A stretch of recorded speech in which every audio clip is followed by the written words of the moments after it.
دوسری بحث یہ کی گئی کہ جناب سنی اتحاد نے لسٹ نہیں دی. ہم نے اس کا جواب دیا کہ بالکل درست ہے لسٹ نہیں دی، لیکن اس میں کہاں قدغن ہے قانون میں کہ آپ دوبارہ لسٹ نہیں دے سکتے.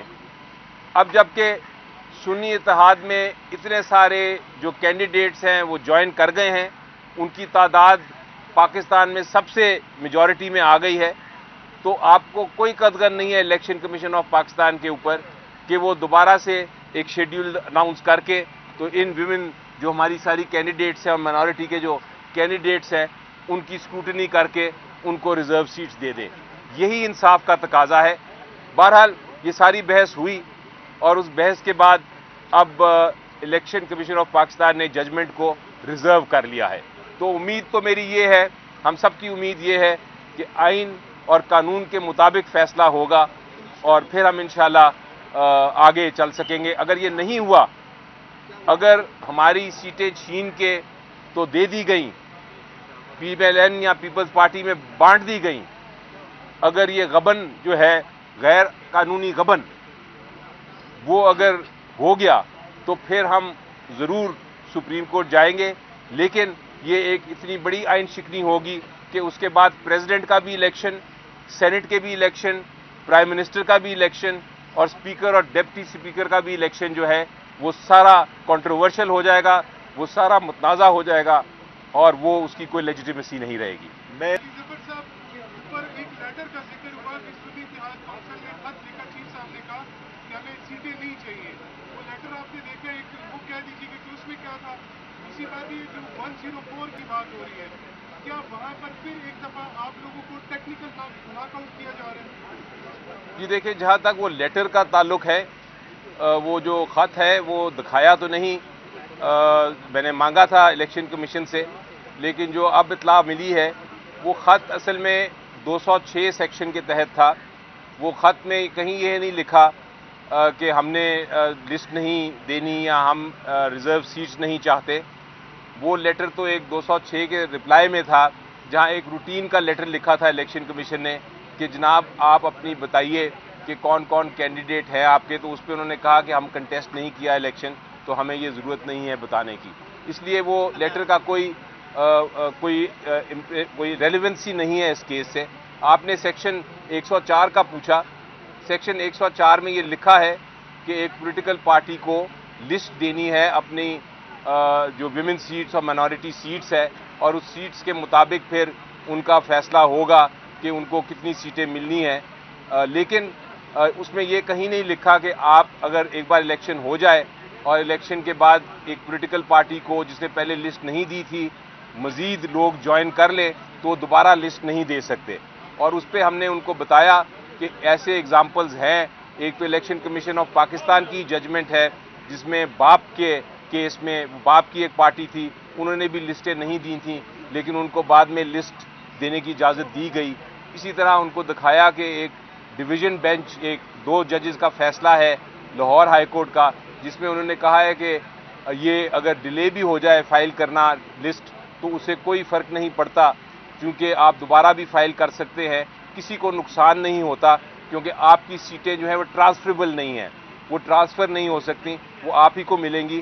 تو کسی اور پولیٹیکل پارٹی کا حق نہیں ہے کہ وہ آپ کے اوپر کسی قسم کی کلیم کرے. یہ بالکل اس طرح ہی ہے جس طرح کہ ایک زمین ہے، وہ کوئی خالی دیکھے تو اس کے بعد وہ زمین پہ قبضہ کرنے کی کوشش کرے اور کہے کہ جناب یہ زمین میری ہے کیونکہ کسی کوئی اس پہ نظر نہیں آ رہا. یہ باقی جو پولیٹیکل پارٹیز ہیں وہ بالکل اسی طرح ٹریس پاسنگ کر رہی ہیں. علی ظفر صاحب یہ بتائیے گا، زیادہ تر وکیل تو اسمبلیوں تک پہنچ گئے، لیکن عمران خان صاحب کا کیا بنے گا؟ سر وہ جیل کے اندر ہی رہیں گے؟ جی بالکل نہیں، انشاءاللہ ان کے کیسز بھی کل فکسڈ ہیں. آپ لاہور ہائی کورٹ، اسلام آباد ہائی کورٹ آئیے گا، تینوں کیسز فکسڈ ہیں. توشہ خانہ کا بھی اور سائفر کیس بھی اور شاہ محمود قریشی صاحب کا بھی کیس فکس ہے. کل ہم بحث کریں گے اور انشاءاللہ جلد اس کا فیصلہ آئے گا. صاحب یہ بتا دیجیے گا کہ صاحب کا جو الیکشن کمیشن کے فیصلے ہیں پاکستان تحریک انصاف کے حوالے سے وہ بھی آپ کے سامنے ہے، تو آج کا جو فیصلہ محفوظ کیا ہے تو آپ سپریم کورٹ کی تیاری کر چکے ہیں جانے کی یا نہیں؟ جی بالکل، جو آپ ایک بڑا انٹرسٹنگ سوال پوچھ رہے ہیں، کیونکہ اگر آپ ماضی میں دیکھیں تو میرا خیال ہے پچھلے سال سے جتنے فیصلے الیکشن کمیشن آف پاکستان کے آئے ہیں وہ پی ٹی آئی کے خلاف ہی آئے ہیں اور ہمیں پھر عدالتوں میں جانا پڑا ہے.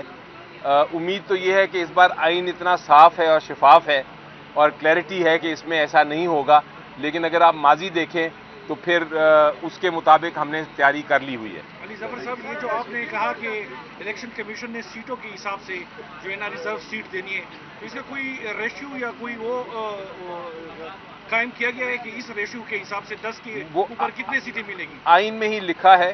مثلا آپ اگر بلوچستان اسمبلی کا دیکھیں تو وہاں ٹوٹل 16 سیٹیں ہیں نیشنل اسمبلی کی طرف سے اور 4 سیٹیں دی جاتی ہیں ویمن کو. اس کا مطلب ہے کہ جو پارٹی 4 سیٹیں جیتے گی نیشنل اسمبلی میں بلوچستان کی طرف سے اس کو 1 سیٹ ملے گی. اسی طرح ہر صوبے کا جو انٹائٹلمنٹ ہے نیشنل اسمبلی کے لیے وہ آئین میں آرٹیکل 51 میں درج ہے اور اسی طرح ریشو نکلتی ہے. یہ ریشو تبدیل نہیں ہو سکتی. یہ نہیں ہو سکتا کہ آپ بلوچستان سے 4 سیٹیں جیتیں اور آپ کو چاروں کی چاروں جو ویمن سیٹس ہیں وہ مل جائیں، آپ کو 1 ہی ملے گی. سر اگر آئین اور قانون کی اگر بات کریں تو آپ کو انتخابی مہم چلانے کی اجازت نہیں دی ہے. ابھی تک آپ کو یقین ہے کہ آئین اور قانون کے انٹرا پارٹی انتخابات میں بھی آپ کے لمبے دلائل اتنے ہی چلے تھے اور عملے سے محروم کر دیے گئے تھے. ابھی جب آپ نے لمبے دلائل دیے ہیں، آپ کو الیکشن کمیشن کا موڈ کیا نظر آ رہا ہے؟ آپ نے اپنے ذہن میں بھی تو اسکیچ بنا لیا ہے کہ آپ کو یہ مخصوص نشستیں دیں گے یا نہیں دیں گے؟ دیکھیے، جب وکیل بحث کرتا ہے تو اس کو اپنی بحث اپنے دلائل پہ پورا یقین ہوتا ہے اور وہ بھرپور جوش اور جذبے کے ساتھ اور کمٹمنٹ کے ساتھ بحث کرتا ہے. میں نے کوشش کی کہ میں نے جو بحث کرنی ہے اس کو باقاعدہ ہم نے کل رات کو ہم 3 بجے تک بیٹھے رہے اور 3 بجے تک ہم تیاری کرتے رہے. جو آرگومنٹ جو بحث غلط تھی ہم نے اس کو خود ہی مسترد کر دیا اور ہم نے وہ بحث کی جو ہمارے مطابق درست تھی، آئین کے مطابق تھی اور کنونسنگ تھی. تو اس سے تو لگتا تھا کہ جو انہوں نے سوالات پوچھے الیکشن کمیشن آف پاکستان نے اور الیکشن کمیشن آف پاکستان نے سوالات پوچھنے کے بعد اپیرنٹ یہ لگتا تھا آن دا فیس آف اٹ کہ وہ سیٹسفائیڈ ہے، وہ مطمئن ہیں.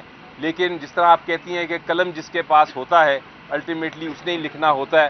ہم وکیل کی حیثیت سے ہم اپنا بیسٹ آرگومنٹ بیسٹ بحث کر سکتے ہیں لیکن الٹیمیٹلی کیا فیصلہ ہوگا اس پہ ہم ججمنٹ نہیں پاس کر سکتے. سر اگر سپریم کورٹ جاتے ہیں تو وہاں پر بھی فیصلہ امید ہے کہ انصاف ہوگا؟ جی دیکھیں، میری چاہے جو بھی آپ ماضی دیکھ لیں، مجھے یقین ہے اور ہمیشہ رکھوں گا یقین کہ آئین اور قانون کے مطابق ہی عدالتیں فیصلہ کرتی ہیں.